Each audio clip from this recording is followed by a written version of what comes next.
Let's see. Yeah. I'm excited So about it. yeah, this is the real meat of the show. So so CM Punk and Hangman Adam Page seem to be going at it again. This time, CM Punk took shots at Hangman Adam Page on this past episode of AEW Collision as the show went off the air. His promo was in response to a fan sign that said, "Carolina is Hangman country." He went on to say that Hangman is a peg warmer because he doesn't move any toys in the toy aisle.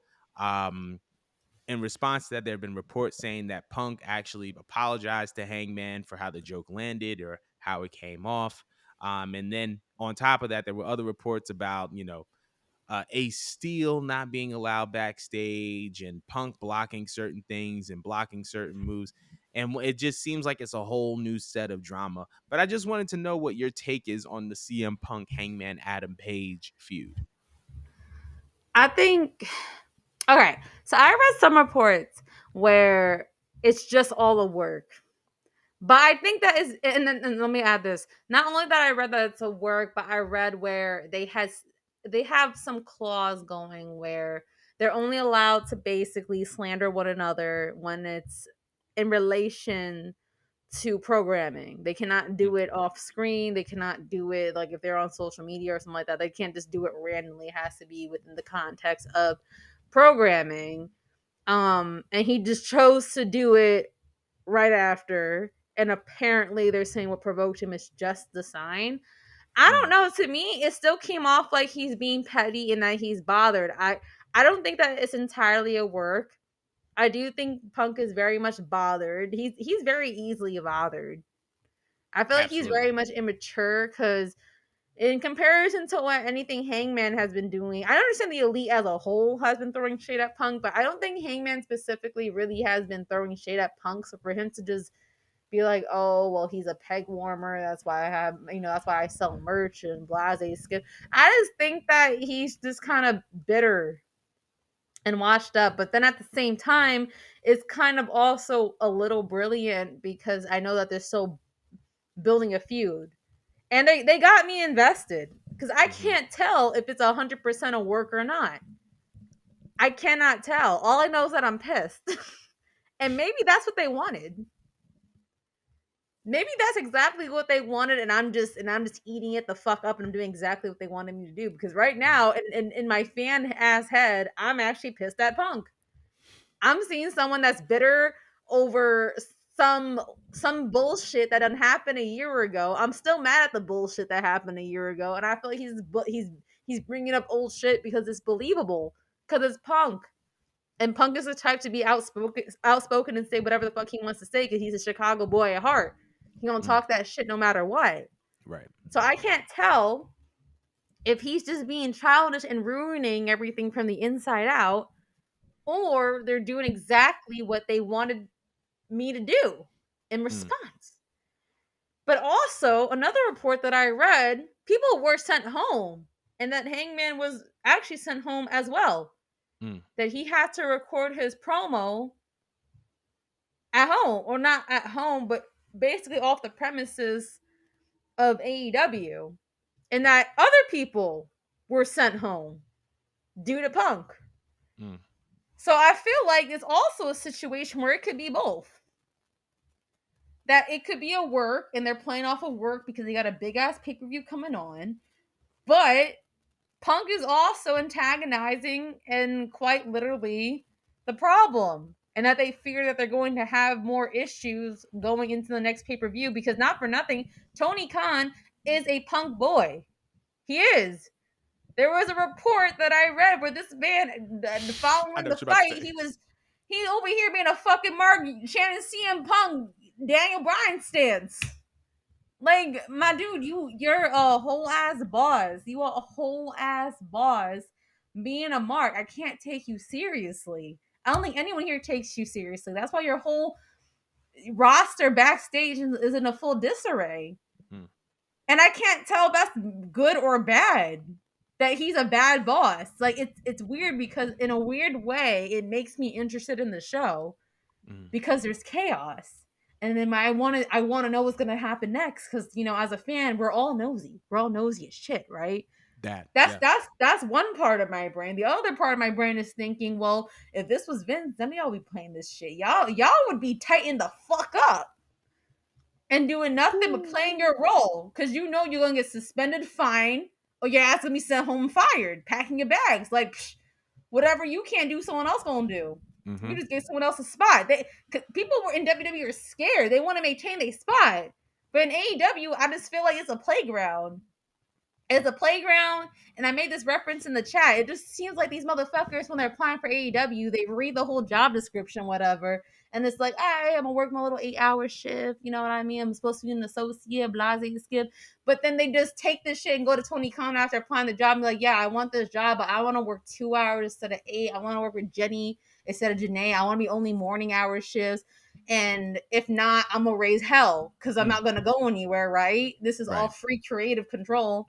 I'm sorry, I'm getting off task or whatnot here, but I just feel like it's just there's no sense of control. There's no order backstage.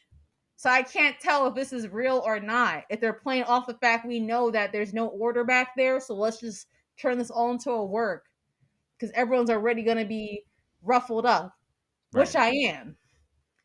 But I ranted long enough. Jordan, what is your take? So I'm so glad that you brought that up. So I'm going to address what you were addressing first, and then I'm going to address the Punk Just a situation, whole right? lot.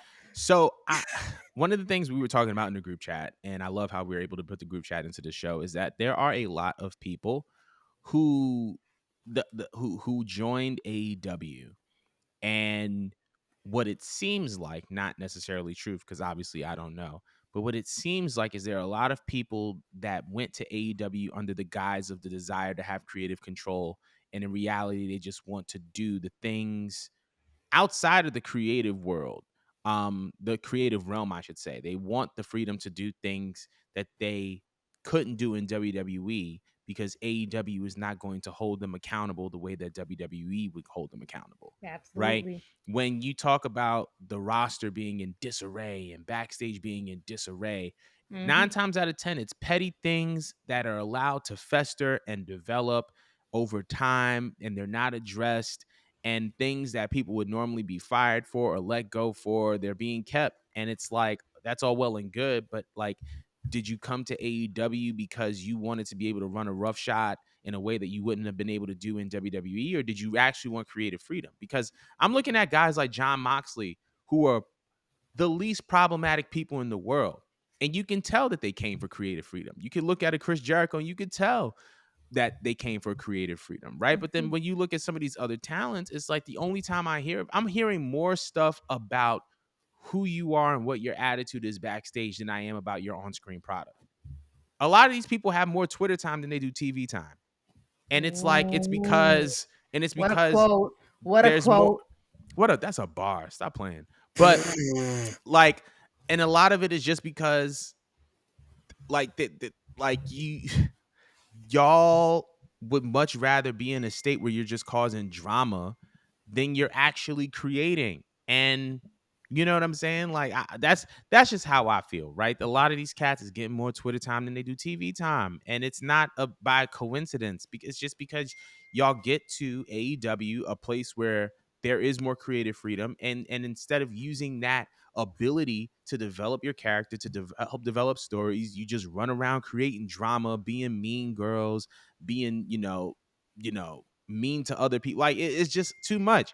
And it's just like, for all that, like, if you were to do this in WWE, you would be fired by now.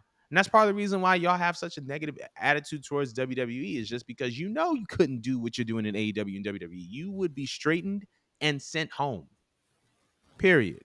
So that's my whole thing when it comes to the AEW backstage politics or whatever the case may be. Oh, exactly. Um, Now, when it comes to the Punk situation, I think it's a work. I think it's 100% a work. Because to be Really? honest, because to be honest, I think that if Punk really wanted to go in, that would have been the first order of business from when he came back. I think that he would have taken advantage of it then. But I think that he's doing it in a way that's going to add value to whatever happens between FTR and the Young Bucks at All In.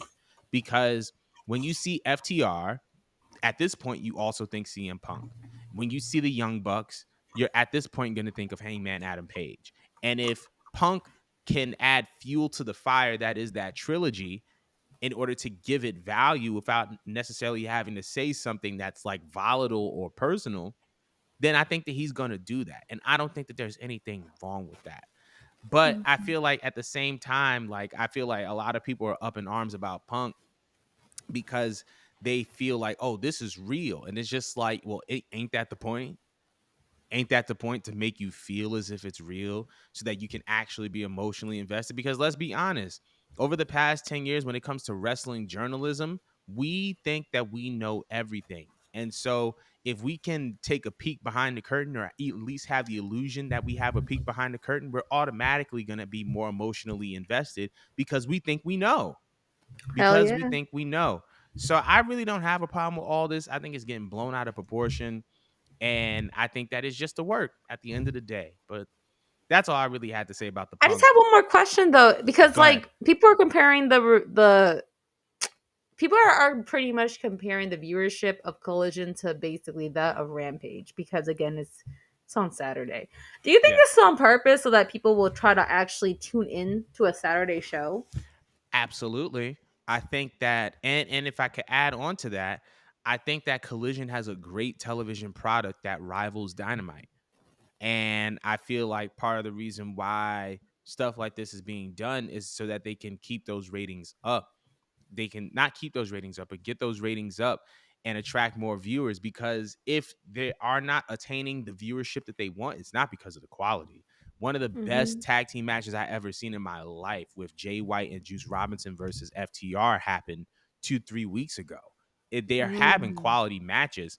And if we're being honest, and we have to give CM Punk the credit that he deserves, he is currently making Ricky Starks into a star.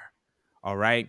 Between the matches that he's had with him, the storyline that's being developed, Punk playing the face while Ricky plays the heel, which is Ricky's element. Like, we're seeing Ricky blossom into the star and be the main event guy that we've known him to be. So Punk is actually being selfless, and y'all don't talk about that enough. But I I do will believe, never. huh? I will never. Of course, you never.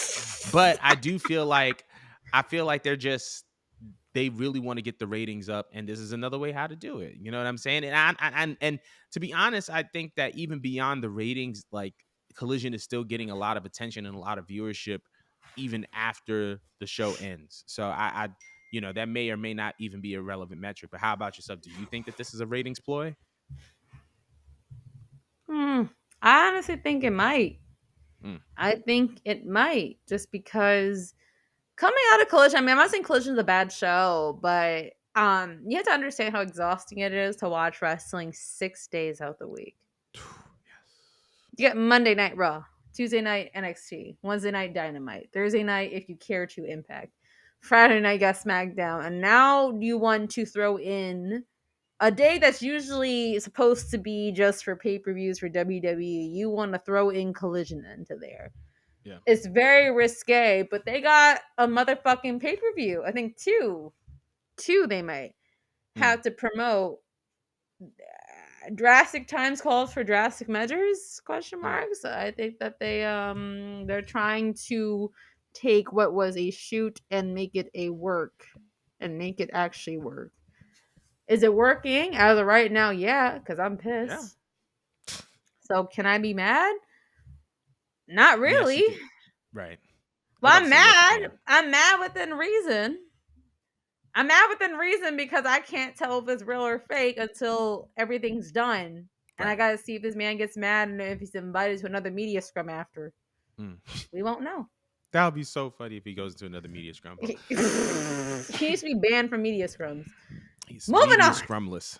But yes, moving on. Let us know how you feel about the CM Punk situation. But speaking of conflict, we